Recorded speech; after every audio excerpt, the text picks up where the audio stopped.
Handa ng almusal, magsikain na tayo! Shun, halika na!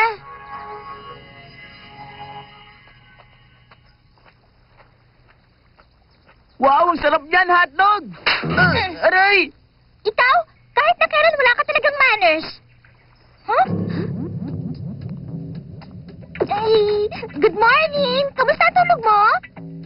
Ako ba? Okay lang naman, Bruno.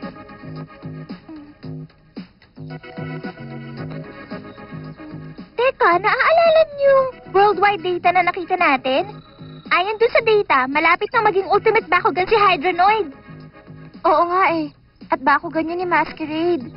Kailangan kasi makipag-fuse ng Infinity Core sa isang ultimate Bakugan. Kaya kailangan natin magmadali at makagawa ng isa. Bago nila tayo maunahan. Pahingi naman ako niyan, oh. Kailangan talaga natin mapigilan si Masquerade na mahanap ang Infinity Core. Dahil kung hindi, mapapasa kamay na ninag ang Infinity at ang Silent Core. At pag nangyari yun, manalagi sa panganib ng Destroya at ang daigdig ng mga tao. Kailangan natin kumilos agad. Tama si Drago. Masyado tayo nagre-relax. Kailangan na natin umaksyon. At mas maganda kung si Drago na lang ang gagawin nating ultimate Bakugan. Yun ay kung sumasang-ayon ng lahat.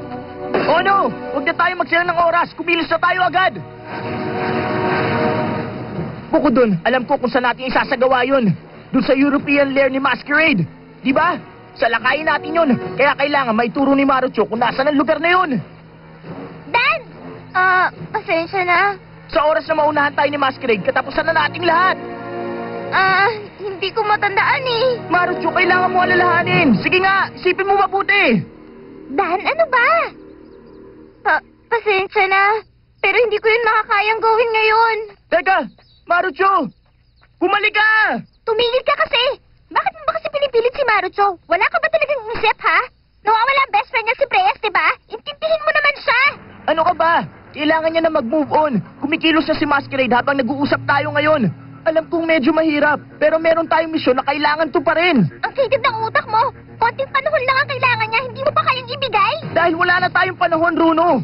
Ano kaya kung kumilos na tayo nang wala siya? Hindi natin siya dapat iwan, lalo na sa ganitong sitwasyon. Guys, ano kaya kung ako na lang iwan niyo? Ano? Alam ko makaka-recover din kagad si Marucho. Sigurado yun.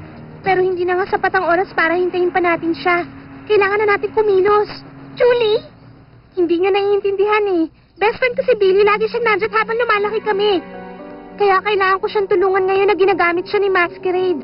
Hindi ko kayang maupo na lang dito kahit alam ko naman na meron akong magagawa. Siguro nga nawala na ng kaibigan si Marucho, pero may pag-asa pang mailigtas si Billy. Kaya gawin na natin to nang wala siya. Ganon? Gagawin mo to para sa kaibigan mo? Huwag ka na magdahilan, Julie. Alam ko na ngayon kung sinong mas mahalaga sa'yo. Kaya umalis ka na! Ano ba? Magsitigil nga kayo. Ang dadrama nyo naman eh. O sige, Julie, halika na.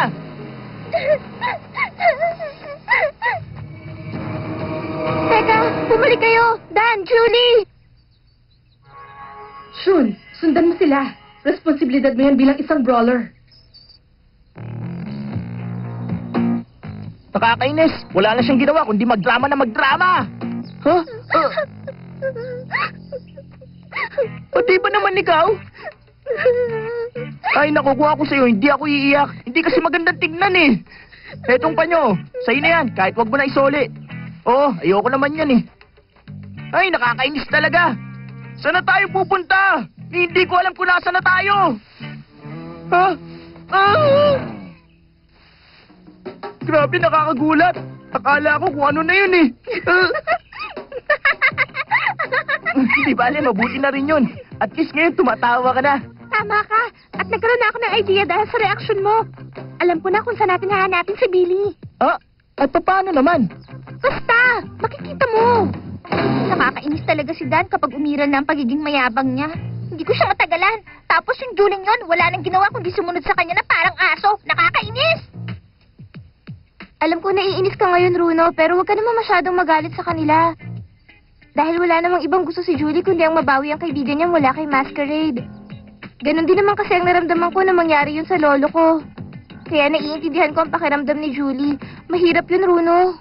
Talaga? Si Marucho, sa tingin mo hindi siya nahihirapan? Runo, pasensya ka na. Sige, mabuti papuntahan ko muna si Marucho. hindi ako makapaniwala. Dapat kasi, sama-sama natin tinutulungan si Marucho imbis na nag-aaway tayo. Kasi kapag nawala rin si Tigrera, hindi ko alam ang gagawin ko. Hindi ko alam kung kaya ko yun. Huwag mo sabihin yan. Sandali, naalala ko nga pala. Di ba minsan nung naasar si Dan, bigla niya nalang tinapon sa ilog si Drago? Ang ibig ko lang naman sabihin, alam na rin ni Dan kung anong pakiramdam oras na mawala ang sarili mong Bakugan. Ha? Pero siguro nga nagkakamali ako. Kasi malaking kaibahan ng pansamantalang pagkawala sa permanenteng pagkawala.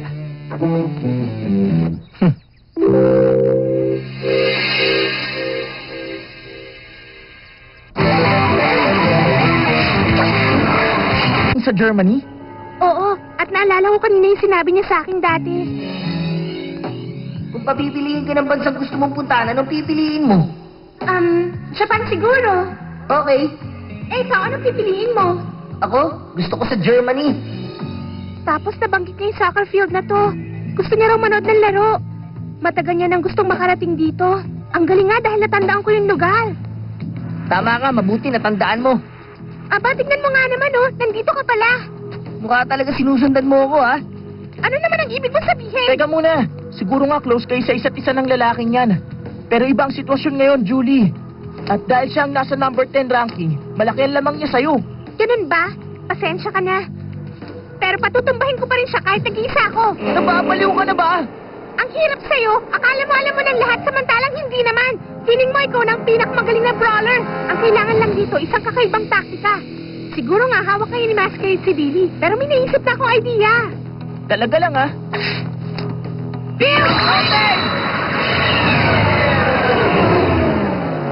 Zoom card, set! Game card, set! Bakugan, draw! Manual stand!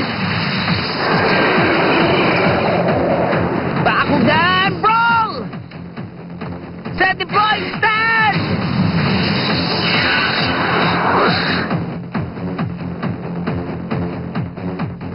Mag-iingat ka, Julie. Tuso yung kalaban mo. Game card! Set! Bakugan, roll! Faster stand! Ability card activate! Attractor activate! Ayun na. Naku po, yan na nga ba sinasabi ko eh. Mukhang nahulog ka sa sand trap ko ah. Bakit ganun? Maghintay ka dyan! Send deployed leaving. Ganun pala, game card open! Magma card! Use!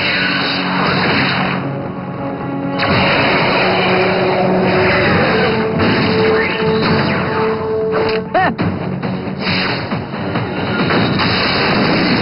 Sir! Ano ba yun? Simple lang. Hinigop niya yung Bakugan ni Julie gamit ang dalawang card sa isang killer move lang. Ang galing ng Magma Fist card ko, hindi ba? Nililinis niya yung ibang mga card matapos ang isang matinding laban. Kaya wala natitirang anumang kalat. Sarili mo ang linisin mo! Ang dumi mo kaya maglaro! Ha! Hindi ka makakaabot sa top 10 kung malinis kang lumaban. Ah, ganun ba? Kaya ba mas pinili mo makipagsabwatan kay Masquerade? Ano naman ngayon? Ang importante, isa na ako ngayon sa mga pinakamagaling. Oo nga, at ibang-iba ka na rin ngayon! Hindi ko na makita yung dating Billy!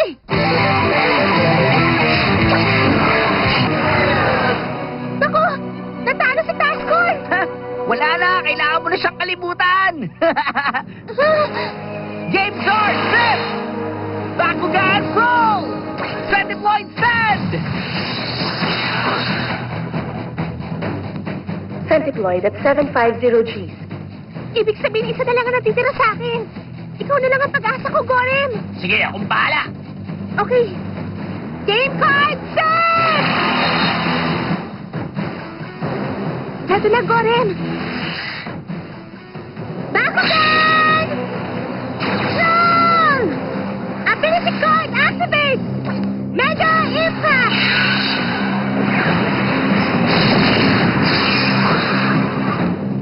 Both Bakugan power level up by 100 Gs. Set deployed!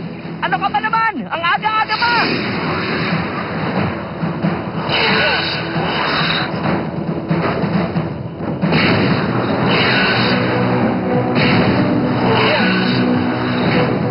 Send Deploy down 50 Gs. 360 Gs. Gorham 530 Gs. Sige, talunin mo siya!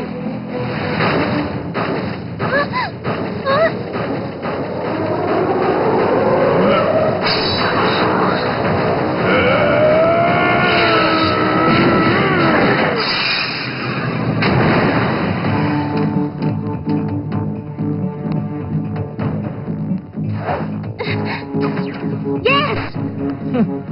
Kung iniisip mong yun na yun, nagkakamali ka. Teka, bakit ganun? Bakit nakangiti siya? Natalo siya sa laban, hindi ba? Pwera na lang, kung isa na naman tong setup. Go! Pabagsakin mo siya, Rattlon! Bakugan! Roll! Gorham attack! Gorham stay!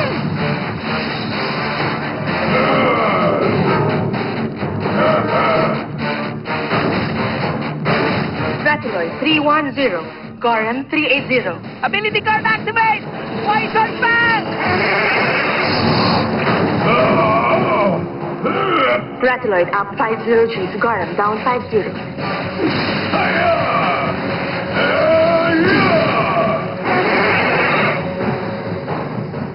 Ability card activate! Gate building!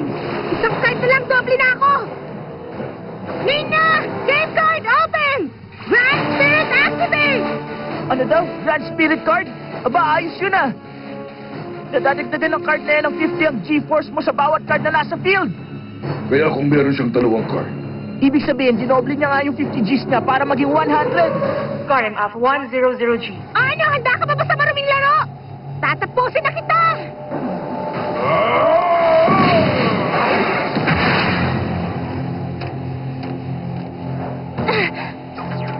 Oh, ha? Wow, ang galing! Dan, sandali! Nakangiti na naman siya. Ano ba nangyayari sa kanya? Ito na ang last card. At pareho tayong iisa na lang ang natitirang Bakugan. Ano kaya kung tapusin natin ang kalokohang to? Game ka ba? Hindi pwede! Huwag ka maniwala sa kanya, Julie! Sa tingin ko, isa yung trap! Oh, sige! Hindi kita atrasan! Mabuti kung ganun. Fire Strike! Bakugan! Ability card activate! Copycat! Ability card activate! Mega Impact!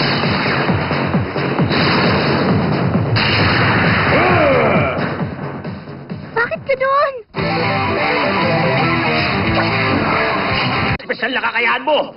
Pwede ko bang kunin yan? Pautak talaga si Billy. Ginamit niya yung copycat card niya. Oo nga no. Kaya pala. Sinactify siya sa Centiploid para makopya yung Mega Impact ability na ginamit kanina. Bakit nagulat ka? Ikaw naman ang may gusto ng equal playing field, hindi ba?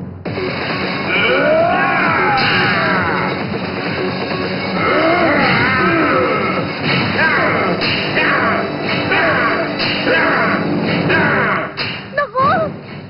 Ha? Dahil sa paggamit nila ng Mega Impact sa isa't isa, pareho silang bumaba ng 50 Gs. Pero lamang pa rin si Gorham. Go, Gorham! Gorham down 50 Gs. Ano? Mukhang iniwanan siya ng regalo ni Rattlenoid ah. Nagsisimula nagbumana yung Poison Fangs. Poison Fangs? Ano? Naku! Lumalamang na siya! Delikado yan. Gorham! Julie, umalis ka na ngayon din. Hindi! Magkasama natin tong tatapusin! Lalaban tayo hanggang sa huli, Gorham! Narinig mo ba yun? Pero Julie, isang tiro na lang katapusan ko na. At alam mo, ibig sabihin nun. Sige na! Ano pang hinihintay mo? Tapusin mo na ang laban, Cycloid!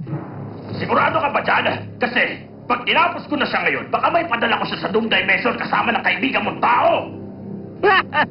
Huwag ka mag-alala, bluff lang yon. Kahit sinabi yun ni Julie, hindi niya yung magagawa. Oy, Julie! Itigil mo na yung pagmamatabang mo at bumaba ka na dyan para matapos na ang labang to. Hindi! Sabihin mo na ang gusto mo sabihin! Pero sasamahan ko si Gorham! Seryoso ako! Huh? Kaya sige, gawin mo na! Dalhin mo ako sa Doom Dimension kung importante talaga sa'yo ang manalo! Ano ka ba, Julie? Sumuko ka na! Sinusubukan niya si Billy. Gusto niya malaman kung nandiyan pa yung dating Billy. Gusto niya malaman kung anong pipiliin niya. Kung pagkapanalo o pagkatalo. Dahil ang tunay na Billy, sasakripisyo ang pagkapanalo para sa kaibigan. Oo nga, pero iba na ang sitwasyon natin ngayon, hindi ba? Hindi nga. Ano na lang ang mangyayari oras na umatake si Cycloid? Kapag nangyari yun, habang buhay na mananatili sa Doom Dimension si Julie. Ibig mo sabihin, habang buhay na siya ron? Ganun na nga! Tama. Ano pa bang hinihintay mo? Masquerade! Sige na, tapusin mo na sinimulan mo. Pag natalo mo siya, itataas kita sa ikasyam na pwesto. Hindi nga, seryoso ka talaga? Oo. Pag nangyari yun, hindi na nila ako tatawagin double digits. Sige, Cycloid, ngayon na! Tapusin mo na silang dalawa! Okay din! Yeah!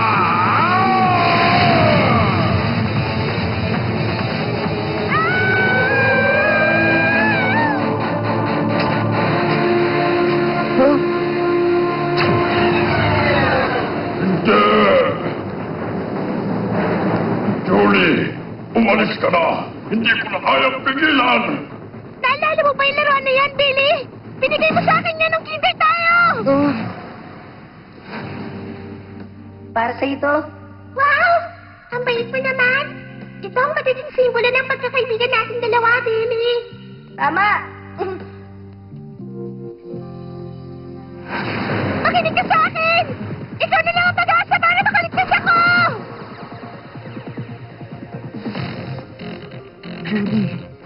Julie, kailangan mo na umalis! Kayo na! Sabi ko na malaking pagkakamali ito eh! Ah! Itigil mo na yan kung ayaw mo saktan kita! Pasensya na pero huli ka na. Huwag kang umarang! Ah!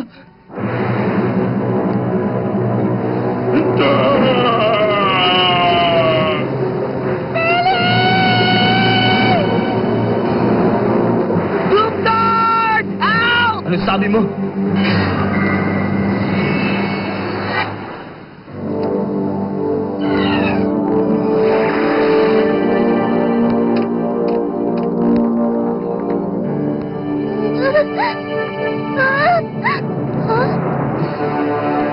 Okay ba? Bumalik na si Billy!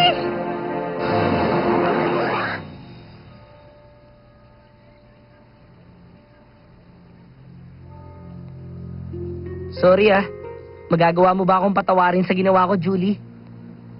Alam ko namang mali yung ginagawa ko, kaso masyado ako nakafocus sa pagtaas ng rango ko kaya hindi ko nakita kung ano yung mawawala sa akin. Kaya sana huwag ka na magalit. Walang problema yon. Hindi ako nagtatanim ng galit. Pwera na lang kay Masquerade. Ikaw naman talaga ang panggulo dito eh. Ang nakakainis pa, nang gagamit ka. Bakit hindi yung sarili mong bako ka nang gamitin mo sa mga plano mo? Tama siya. Ni minsan hindi pa kita nakitan lumaban. Huwag mo sabihin natatakot ka.